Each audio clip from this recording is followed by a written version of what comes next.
You're listening to Living Full Out with Nancy Solari. As a successful motivational speaker and trusted life coach, Nancy knows how you can live the life you want regardless of the challenges you face. Although she's legally blind, Nancy's mission is to inspire others to overcome obstacles and live life full out.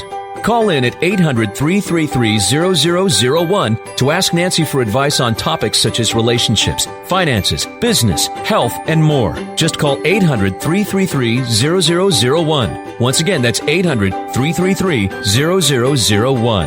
And now, here's Nancy. Hello, thank you for joining us today. My name is Nancy Solari, and this is the Living Full Out Show. And today we're going to be talking about compromise, the times in our life where we may need to find a compromise with perhaps another person in our life or even with our own goals and dreams. And sometimes even packaging the triggers and fears in our life, how to negotiate a way for us to still thrive, yet not be limited by those factors or experiences that might haunt us or hold us back. So compromise is going to be one of the main themes for today's show. Of course, you're more than welcome to call in. That number is 800-333-0001, 800-333-0001. We're going to be having an inspirational guest coming up in our next segment, Dan Meyer.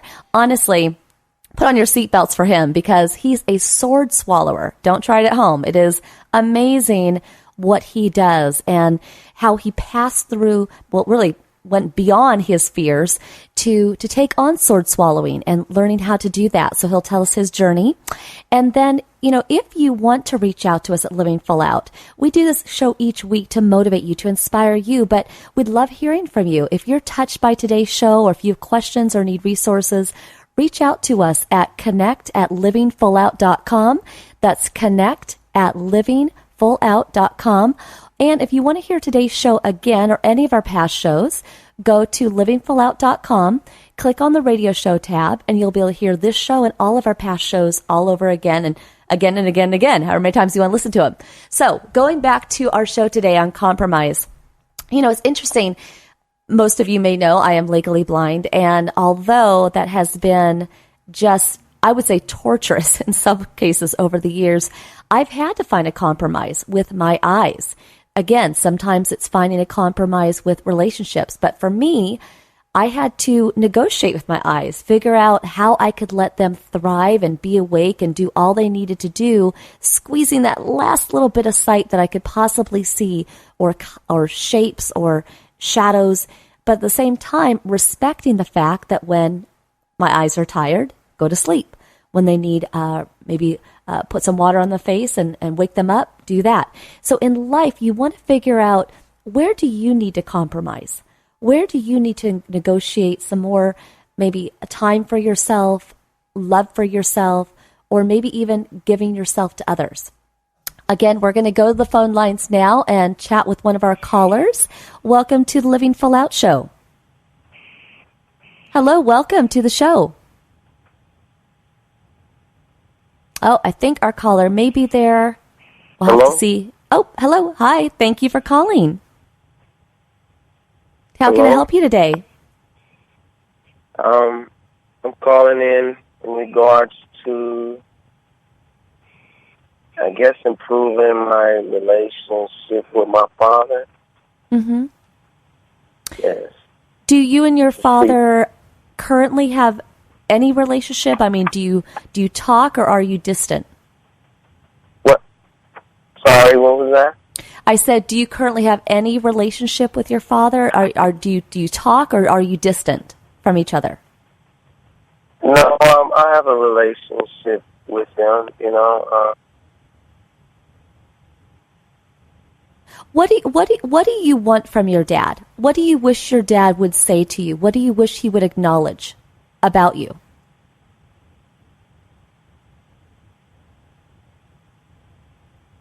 Can you hear me okay? I think we lost our caller. Well, if our producer lets me know that he's back, then I'll go ahead and bring him back on the air.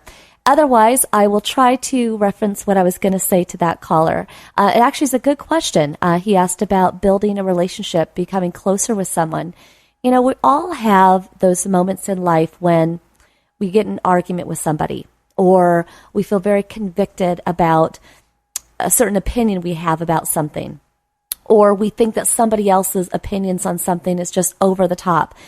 We have to find a way to compromise. We have to find a way to build that relationship and not let disagreements come in our way and separate us. Now, I hear our caller is back. I'm going to welcome you back again. Hello, are you there? Yes, yes. Okay. So I don't know if you heard my question or not. What I asked you was, what is it that you want to hear from your father? What is it that you wish he would say to you? Sometimes I just wish he would respect the fact that, I've kind of developed into a man independently of his feedback and input and participation in my life, and just kind of respect the decisions and choices that I've made that has gotten me to this point in my life, Feel like I'm more of a father and he's more of a child, but then at the same time, I feel like he doesn't respect me as just a son or a man. Mm-hmm. He wants to talk to me and treat me as if I'm a child, and I'm like, I'm 42 at this point in my life, and I just would like a healthy relationship where I have a father who's just supportive and understanding versus just always criticizing and have something to say. Well, so here's my thoughts. Okay, is one thing is you are his child, you are his son, and so he will probably always have a certain stance on you. Like he'll always have an opinion. That's kind of what most parents do. So unfortunately, that may not go anywhere. That may just be within him. And as you have children, you will probably feel that same side. But the other thing is, what I would do is I would honestly tell him in a very loving way, I know we've gone in rounds about this. I've heard your opinion. And again, maybe even paraphrase back to him what he's told you, just so he's really clear on the fact that you've heard him. Okay? So this can be like a one-time conversation. Okay, I just want you to know that I've heard you say blank, blank, and blank, and recite it back the way he said it. Just know I hear you. Okay? But now that I've recited back to you what you've said to me, and you and I both know that those are the words, and have him correct you, really get it cleaned out there, get it out there. If he says, oh, no, I didn't say that, I meant this. Okay, fine. Tell me one more time what you mean. But then let him get it out, solidify his point, and really let him feel heard. And then with the maturity that you have within you, which I know that you have, say, okay, I want you to know I heard you, and I appreciate you, and I love you for that. But this is my life. I'm going to make mistakes. I'm going to have wins. But you got to let me go through it and make my choices. And I know, Dad, at one point, you made a mistake. And you made right decisions. But you had to make those choices on your own. So I just want you to know that I heard you. But here going forward, I'm going to kind of, you got to let me have my space. And if you say things to me again, just know that We've now acknowledged that I've heard you. You see what I'm saying? You got to retain the power of that. Okay? And don't let him ramble. Don't let him push you around. Don't let him continue to repeat himself. You just kind of got to take control in that way. Lovingly take control. Okay? And by letting him really get it out of his system, paraphrasing back that you hear him, that's it. It's a one-time conversation. Then from there, again, acknowledging that this is your life to him, and maybe you've had this conversation before, but what I find is that we give people sometimes the right to run over us. We give people the right to continue to nag at us, right? That's why you kind of have to have kind of a one final conversation, let him really get it out, paraphrase it back to him, and then put it to bed. And then from there, it's your life. Do you see what I'm saying? Yes. And that will set you free to be able to do that. Yes. Okay. Now here's the thing. I know from your voice it's not a perfect answer, relationships are very sensitive and they can go different ways. But just take that next step, okay? But I really appreciate you calling in. Okay, thank you. Thank you. Thank you for calling in.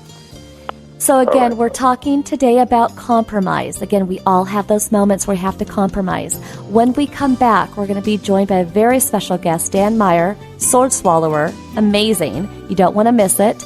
And again, this is the Living Full Out Show. I'm Nancy Solari. We'll be right back.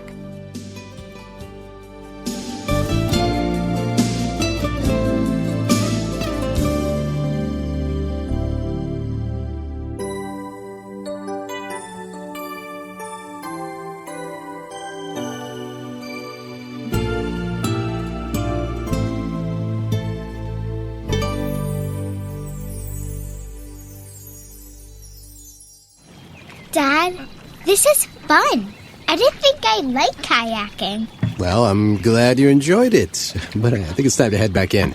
Okay. Can we come back? Sure. Tomorrow? Let's check with Mom. Hey, be careful getting out of the boat. It's a kayak, Dad. I'm going to return the kayak. Just make sure you have everything. Yep. Can we walk home? How about a taxi? 233 North Maple, please. It's a short fare from your neighborhood to your naturehood. Visit discovertheforest.org to find a neighborhood park or green space near you. Also, find fun activities to do like boating and biking or camping and hiking, plus much more. It's all right in your naturehood. Best day ever. A public service announcement brought to you by the Ad Council and the U.S. Forest Service. Don't you wish that getting your child to eat right, move more, and spend less time in front of a screen could be as easy as pushing a button? It might not be that simple, but you do have more power than you know. And you can maximize that power with proven strategies, tips, and tools from the National Institutes of Health's We Can, or Ways to Enhance Children's Activity and Nutrition program. We Can offers all kinds of resources, including fun recipes and activities the family can do together to show you the way to live a healthier lifestyle. We're not saying it's easy. We are saying that it can be done. Take the first step today. Call 1-866-359-3226 for a free We Can Parents Handbook. And be sure to visit the We Can website at wecan.nhlbi.nih.gov for free information too. A message from the U.S. Department of Health and Human Services. Today, my new dad and I shot off a rocket in the park. Today, my new son and I failed to shoot off a rocket. He knew exactly what to do. I had no clue what I was doing. We set up the rocket. Hit ignition. And then nothing. Sometimes I laugh when I'm frustrated. Then out of nowhere, the rocket launched into the air. The rocket did get into the air. I've never seen anything fly so high. And then crashed into a kite. Look out! And then the pond. I'll never forget that day. I'll never forget that day, even if I tried. You don't have to be perfect to be a perfect parent. Thousands of kids in foster care will take you just as you are. For more information on how you can adopt, visit adoptuskids.org. A public service announcement from the U.S. Department of Health and Human Services, Adopt U.S. Kids, and the Ad Council. When I was little, I didn't talk for a long time. I liked things to always be the same. Anything new or different would scare and upset me. I was very sensitive to lights and sounds. It was almost like I had bigger eyes and ears than everyone else. So I built secret hiding places where nothing could get in. I didn't like looking people in the eye. It made me feel uncomfortable. I'd throw big tantrums over little things like when my socks didn't match. Sometimes I'd do the same things over and over. Until one day, I found out I had autism. My family got me help. Slowly, I learned how to live with it better. You can see signs of autism in children as young as 18 months. Early intervention can make a lifetime of difference. Learn the signs at autismspeaks.org/signs. Brought to you by Autism Speaks and the Ad Council.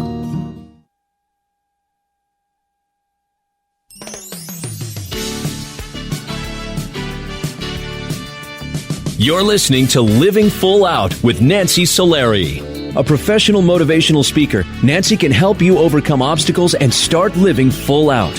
Call in with questions live at 800-333-0001. Once again, that's 800-333-0001. And now, here's Nancy. Thank you for joining us today. I'm Nancy Solari, and this is the Living Full Out Show. And today we're talking about compromise, the times in our life where we need to find that compromise in relationships or within ourselves or negotiate a way to get to where we want to be in life. Now, our inspirational guest today is Dan Meyer, and you may have seen him on various TV shows, including America's Got Talent, but his craft, his most interesting talent that I can't even understand or believe is sword swallowing. I mean, I just personally gulp when I think of that, but I very much like to invite Dan to the show. Well, thank you. Thanks for having me on, Nancy. I appreciate it. You got it. I don't look at a knife or a sword the same way anymore. Ever since I've met you, it's really changed my view. Neither do I. Yeah, I bet. Now, it's so interesting because, now you have all these, achievements and things that you've done. And we're going to get to how you got into sword swallowing. But to understand the passion behind why someone may do something like that or why we sometimes push ourselves to certain successes in life, we have to look back at who we were sometimes as a kid. How did we get there? Where did that drive come from? And I know for you, when you were younger, you dealt with a lot of social anxiety and bullying. Can you share with us about that? Mm-hmm. When I was a little kid, I was extremely shy. I suffered from fear. I was afraid of just about everything. I was afraid of the dark and water and swimming and speaking to people and doctors and dentists and needles and drills and sharp objects and heights and just, all kinds of stuff. And in looking back, we realized one of the things that happened to me was I had what was called social anxiety disorder. Now, I grew up in a really normal family in Michigan City, Indiana, very average family, very loving family, nothing weird in my childhood, but except for I was just extremely afraid, had a lot of fears. And if the teacher asked me to stand up in front of my class, I would just start to tremble and I would shake, my knees would shake and my mind would go blank and I couldn't even think of my name. I couldn't think of any answers. I couldn't even read off of a paper. I was just, frozen in fear. And I would start to cry and tremble, and the bullies would tease me and beat me up. So my entire childhood, I just lived in this fear. I had this huge, overwhelming fear that just kind of ruled my life, pretty much most of my childhood. And it partially because of that, because I had so much fear, I wanted to fit in with the other kids and play sports and baseball and basketball, and Indiana's a big basketball state, or football. But I was just no good at it. I was kind of like Charlie Brown. If you threw me the ball, or if I were to catch that fly ball or that touchdown pass, I'd fumble it and drop it every time, or miss that free throw shot. And so I hated sports because I was always the last one picked, and if I did get to play, I was always kind of a loser. So anyhow, if it's any consolation, Dan, I wasn't good at sports either. I feel you on that one. Now, it's kind of interesting though, because you had this dynamic, this kind of tug of war going on, and you did try. I mean, you put yourself out there, but then you would kind of get spanked with the reality that you just weren't ready emotionally, maybe maturity, maybe confidence wise. We don't know, you weren't ready. But it was interesting. I know through your story, later on, I think it was in your 20s, you learned about kind of, some people call them bucket lists, but you were you were told of them a different way, ways to kind of put dreams together, things that you could excel at. Can you share with us about that? Mm-hmm. First of all, as a little kid, I did have dreams because I didn't play in the sports games. I was kind of a loner, and I would go out and I would spend time in nature in the woods behind our house, and played guitar and loved music, and so I did have dreams as a kid. I dreamed I wanted to run off and join a circus and be a lion tamer or do something the other kids could not do. And because of the backlash with the sports, because the bullies wouldn't let me play in their sports games, I vowed I wanted to do real magic, to do things the other kids could not do, to do something really remarkable with my life. and somehow change the world and prove the impossible is not impossible. So fast forward, when I was 20 years old, I was a Lutheran missionary in India, in Tamil Nadu, South India, with a Lutheran Youth Encounter team. And while I was over there, my team leader, Greg Ormson, said to me one day, it was about the week before my 21st birthday, and he said, "Do you have thromes, Daniel?" And I said, "Thromes? What are thromes?" And Greg said, "Thromes are major life goals." It's from a book called The Thromes of Errol of Sherrill. And it's a major life goal, like a bucket list. If you could go anywhere you want to go, do anything you want to do, be anyone you want to be, where would you go, what would you do, who would you be? And I said, "Oh, man, I can't do that. I'm too scared. I've got too many fears." And that night, it was about April 1st, 1978, and we were in Tiruvannamalai, South India. I slept on top of the roof of the bungalow that night. It was 105 degrees out. We had no electricity, no air conditioning or fans or anything. So I was sleeping on the roof, and all I could think about was thromes when I went to bed, what I wanted to do when I hit 21, what I really wanted to do with my life. Mm-hmm. And a few hours later, I woke up. My knees were shaking. My heart was racing. My whole body was trembling, but this time it was not with fear. My entire body was convulsing with 105-degree malaria fever.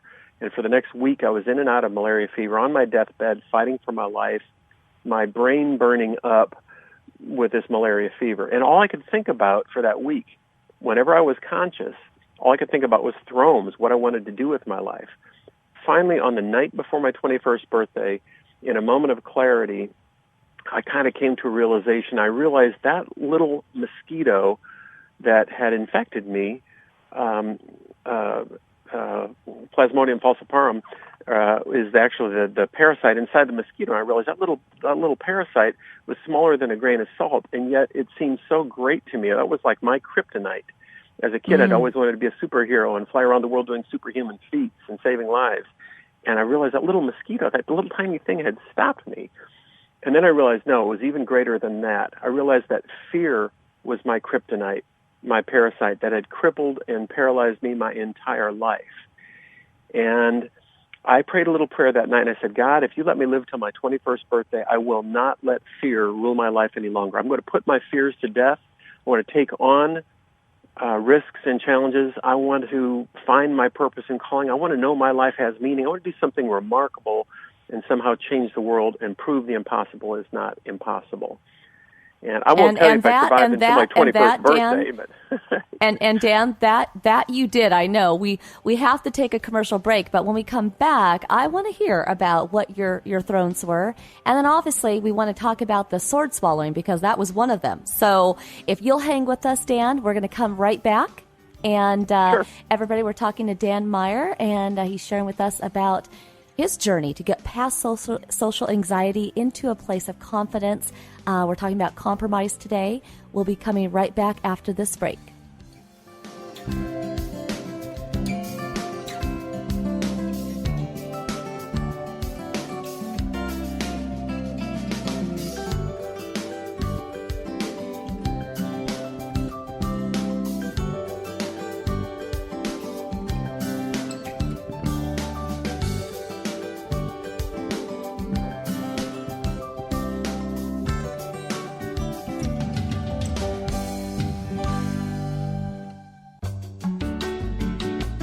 You're listening to Living Full Out with Nancy Solari.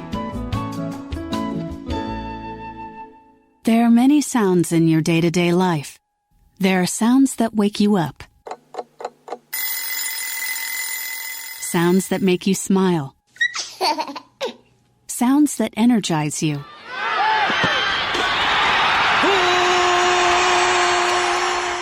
And sounds that help you relax. But there are some sounds that can alert you to danger and can help save lives. Wireless emergency alerts, now on many mobile devices, use a unique sound and vibration to bring you information about severe weather events, Amber Alerts, or other emergencies in your area. With critical information from local sources you know and trust, you can be in the know, wherever you are. For more information, visit ready.gov/alerts. Brought to you by FEMA and the Ad Council. Keyboard Cat, Hamilton the Pug, and Toast Meets World. These are some of the internet's most beloved pets. With millions of YouTube views, shares, Instagram likes, followers, and fans across the globe. But what do all these amazing pets have in common? Their stories started in a shelter. Start your story. Adopt a dog or cat today. Visit theshelterpetproject.org to find a shelter or adoptable pets near you. Training that pet to play the keyboard? Well, that's entirely up to you. Visit theshelterpetproject.org and hear more about Hamilton the Pug, Toast, and Keyboard Cat's amazing adoption stories. Start a story, adopt a shelter or rescue pet today. Your perfect pet is just a click away at theshelterpetproject.org. A public service announcement brought to you by Maddie's Fund, the Humane Society of the United States, and the Ad Council. As an 18-year-old, I let my mistakes kind of take over my life. I was 0.5 credits away from completing high school, and I didn't do it. 10 years later, at age 28, Jackie finished her high school diploma. When I found out that I was pregnant, I know that I had to do something for myself if I wanted to make her a better person and provide a better life for her. My family never stopped pushing for me to be better because they knew what I could become and who I could become as a person. My support team is amazing. The educational director, my sister, and even my 7-year-old daughter has just been more than the support that I could ask for. I've been given an opportunity, and I'm just thankful for it. No one gets a diploma alone. If you're thinking of finishing your high school diploma, you have help. Find free adult education classes near you at finishyourdiploma.org. That's finishyourdiploma.org. Brought to you by the Dollar General Literacy Foundation and the Ad Council. What if I could tell you that a full-blown wildfire was going to occur tomorrow, right where you live? Tell you exactly which neighborhoods it would engulf and how fast it would do it. The first thing you would do is talk with your loved ones and make a plan today. It's true, I can't tell you a wildfire will strike tomorrow, but shouldn't you make a plan anyway? Go to ready.gov/communicate and make your emergency plan today. Don't wait. Communicate. Brought to you by FEMA and the Ad Council.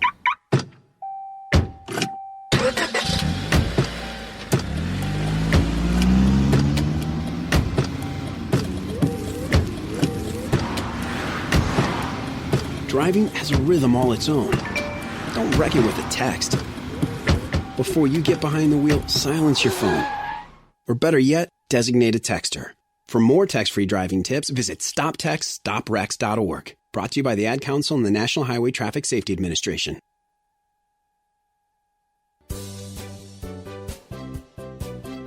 You're listening to Living Full Out with Nancy Solari. As a trusted life coach, Nancy will help you overcome setbacks and embrace all life has to offer. Call in with questions live at 800-333-0001. Once again, that's 800-333-0001.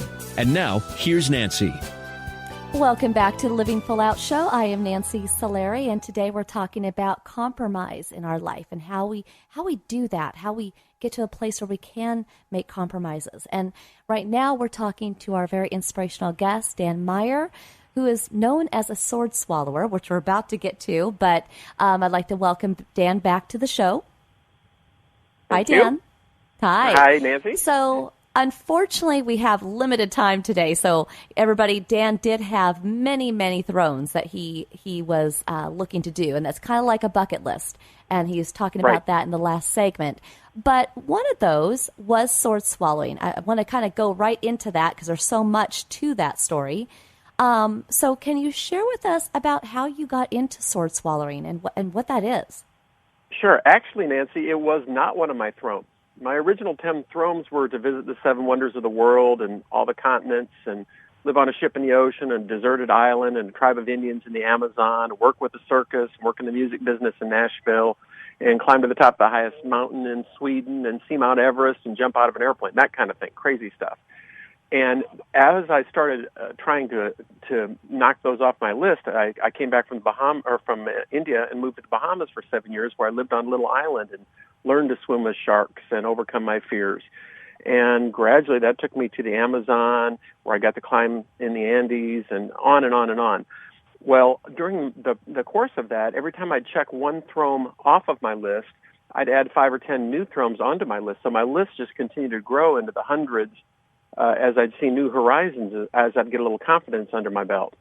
And as I was doing that, I learned about some of the circus skills. I learned juggling and stilt walking, glass eating, fire eating, some of these crazy skills. And in 1997, I heard there were less than a dozen sword swallowers left in the world.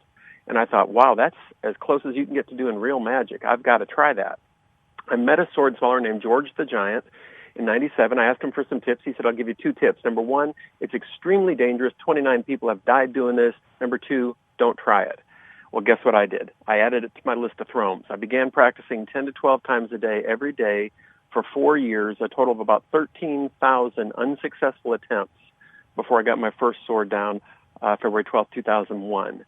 And I learned so much about sword swallowing. I networked all the sword swallowers into the Sword Swallowers Association, set a throme to meet each of those 12 sword swallowers, and gradually I learned about sword swallowing, became the founder of the Sword Swallowers Association, and learned sword swallowing, and now it's just taken me all around the world, to 40 countries around the world.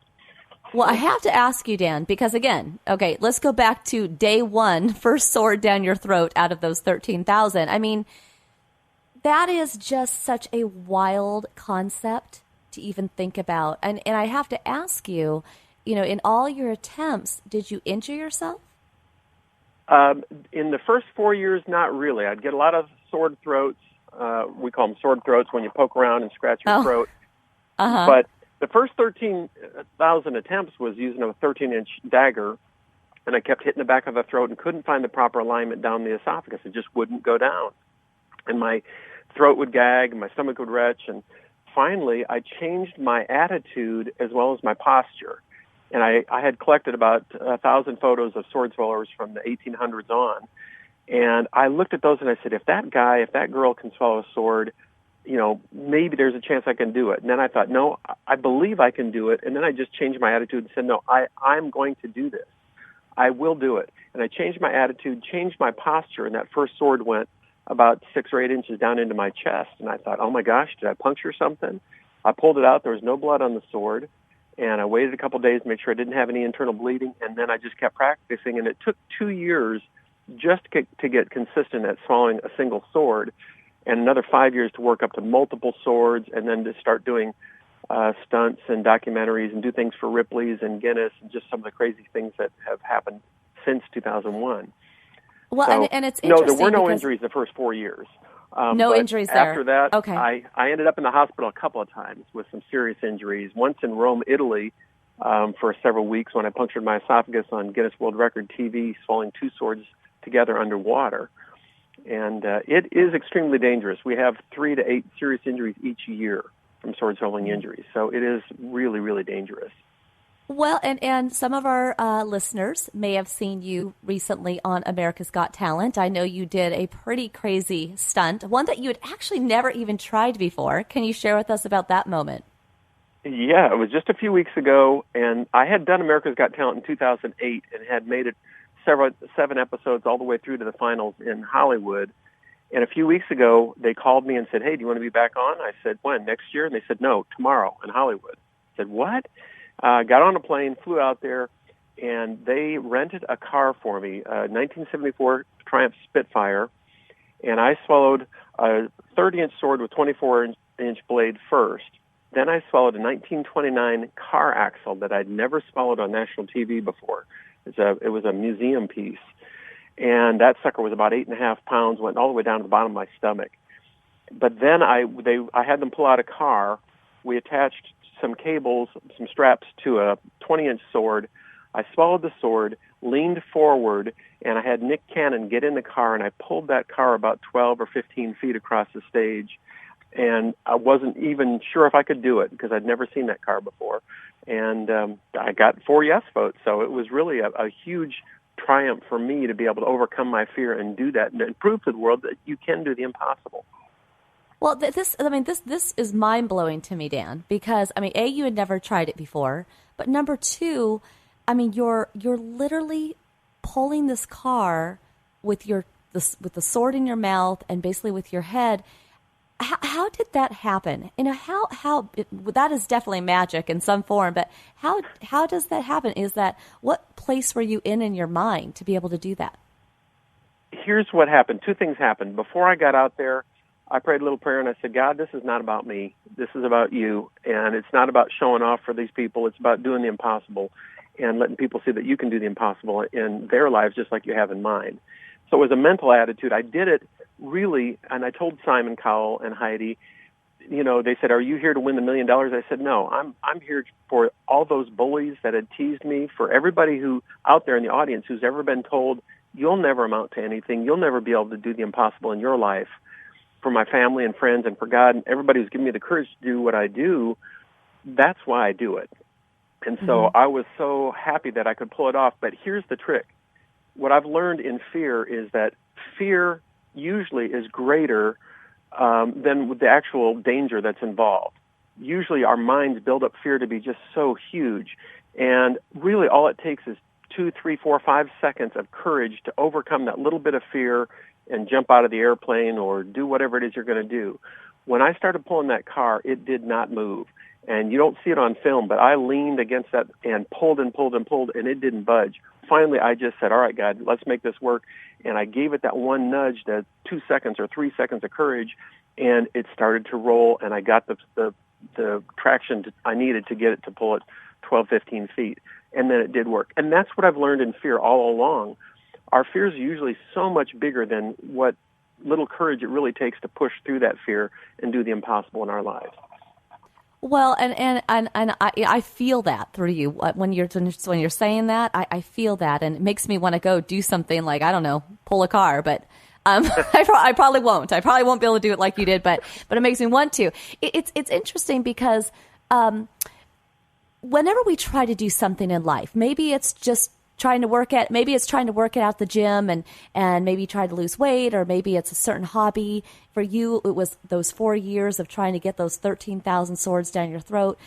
How do you find a compromise every day to still be good to yourself, to not beat yourself up? Like when you want something so bad, yet you got to have that determination and willpower to get you through 4 years of it. Where did that come from? How did you negotiate that?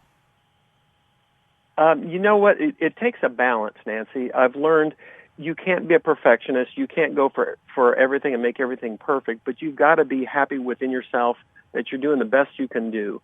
And that's really all I try and do. With the thromes, I had set thousands of thromes. Now, I had to let go of some of them and say, you know what, some of these aren't going to happen, and I'm not going to do them as great as I'd like to. But some of them would warm up, and all of a sudden a throme would jump out, and an opportunity would come, and I'd say, you know what, now it's my chance to go after that throme, and I would begin working on it. And little by little, I've managed to check off thromes off my list. And I'm not trying to compare myself against anybody else. These are just things that I'm doing to overcome my fears and overcome my inadequacies.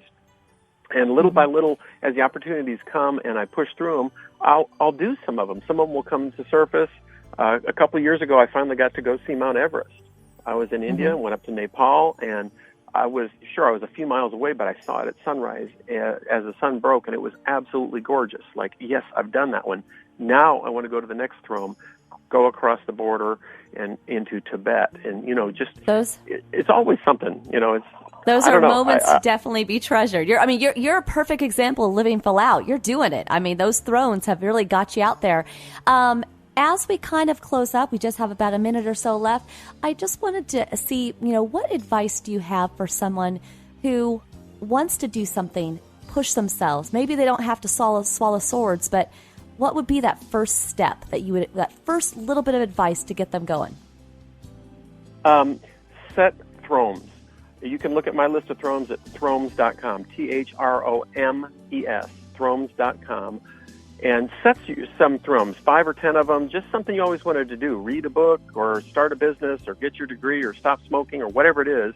And then as you check one off your list, add 5 or 10 more onto your list as you get a little confidence. But the other thing that I've learned is make your thromes bigger than your fears.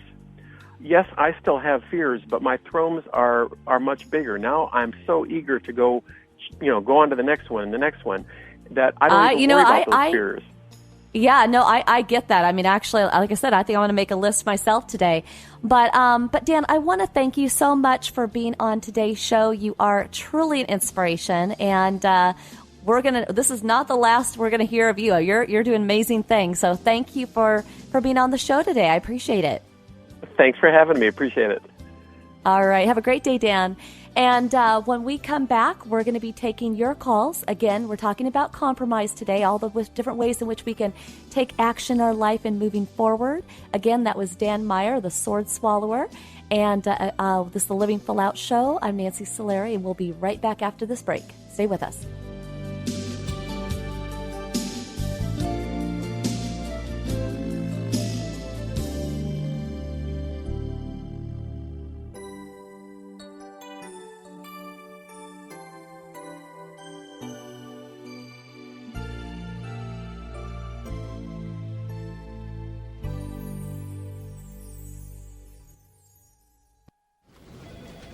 Well, Jason, I've got to tell you, you're pretty much everything this company is looking for in an entry-level candidate. Great. Your resume isn't quite what we're used to, but you've got a fantastic work ethic. Thank you. And I'm impressed by how you carry yourself.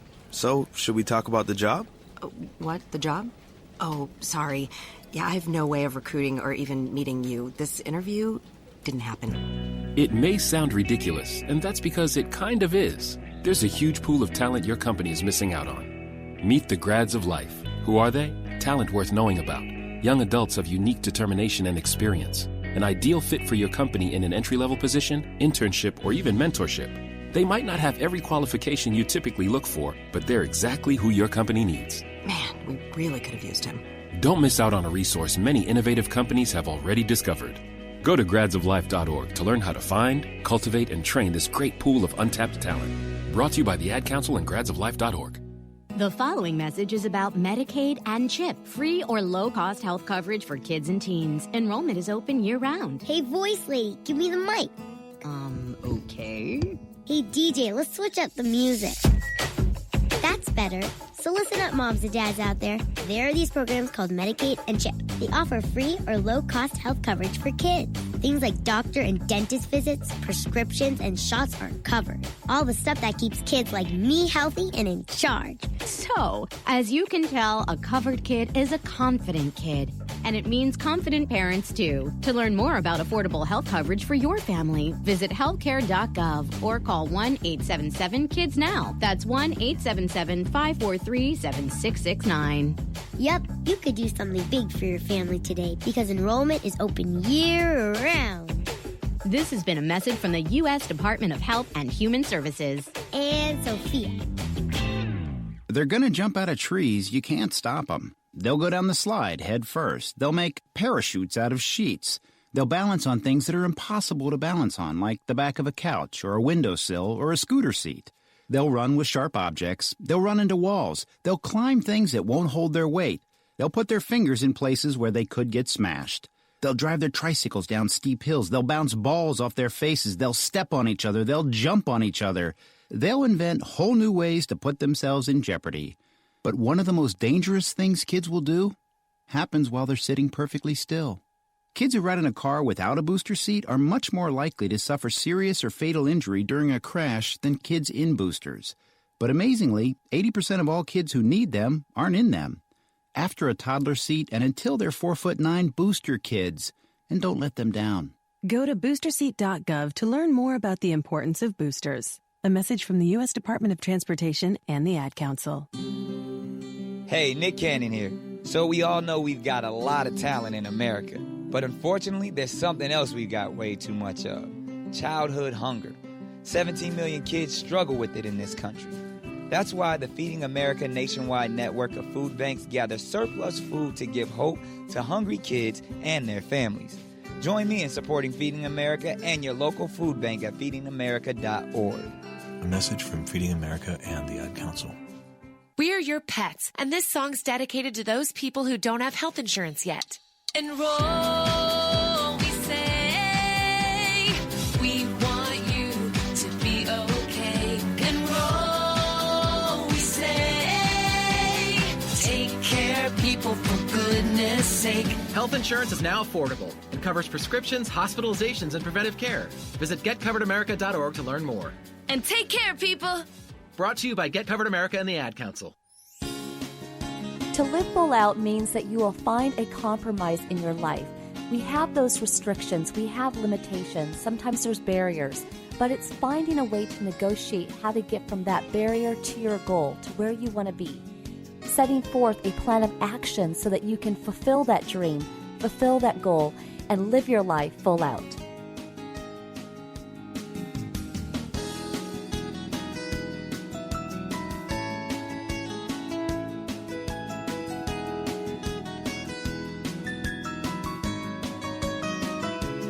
You're listening to Living Full Out with Nancy Solari. As a certified life coach, Nancy can help you to overcome challenges and start living full out. Call in with questions live at 800-333-0001. Once again, that's 800-333-0001. And now, here's Nancy. All right, welcome back to the Living Full Out show. This is Nancy Solari, and today we're talking about compromise, different ways in which we have to negotiate, find that compromise in life so that we're not held back, but we can thrive in all aspects of our life. And in fact, we're taking your callers now in this segment. We're going to go back to the lines and talk to one of our listeners. Hello, welcome to the Living Full Out show. Hello, Nancy. Hi, thank you for calling in. How can I help you today? Yes, I lost both my parents within the same month last year and find myself still struggling to cope with it. Do you have any suggestions on how to deal with this hard time? Well, first of all, I am so sorry to hear about your loss. I lost my dad 4 years ago, so I can appreciate that. And yours is so fresh. It's just last year. You know, the important thing about when they pass away, when we don't physically see them or can't talk to them, is still to remember them. And so what you always want to do is keep them in your mind, keep them in your heart.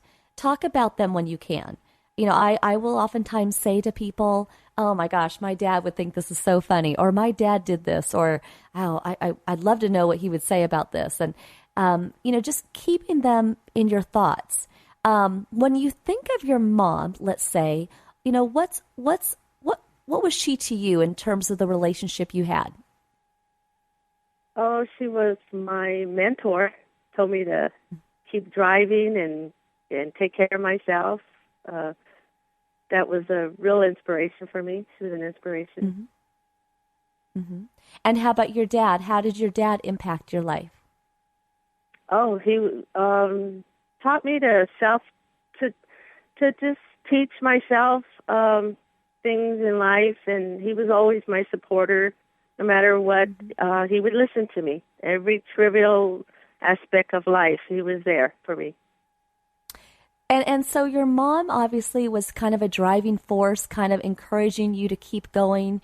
Your dad always, you know, inspired you to keep learning. And so what you want to do is whenever you're feeling like you need that extra push, you need that extra drive, or let's say you're having a day where you're just rolling, you're just doing so much in one day, you're feeling overly productive. That's when you just speak out loud, Mom, you be proud of me now. Or can you just believe, Mom, how much I fit in my day? It's okay to like talk to her, you know? And at the same time with your dad, when you learn something new or you crack the code on something, you troubleshoot something, that's when you want to say, Dad, I didn't think I was going to get through it, but I did. I know you're watching me and maybe you've laughed along the way watching me struggle, but we got it. You see what I'm saying? Yes, just to be able to... Yeah, just to be able to talk out loud, and they're not physically here with us, but they're still with us. And that's the main thing. And then, of course, on birthdays and on holidays, it's perfectly fine to talk about them. Now, everybody's going to have a different stage in which they can do that. I know I talk to my dad or about my dad all the time. My middle sister, not so much. I think it makes her sad. I think, if she talks about him, that void comes up. So, everybody's going to have a different relationship with the grieving process. And this sounds like it just happened last year. So again, I am so sorry for your loss. And the main thing is that you just keep them near and dear your heart. And what were their names? Lily and John. Lily and John. We are going to keep Lily and John and you in our minds today, okay? But just live full out in life, but take them with you. Because the thing is, they're with you anyway, right? They're in your heart. Oh, yes, definitely. Awesome. Well, thank you so much for calling in. Oh, Nancy, and thank you so much. Great advice. Thank you. Oh, well, you're welcome. And we'll be thinking of you, okay? Hang in there. Thank you.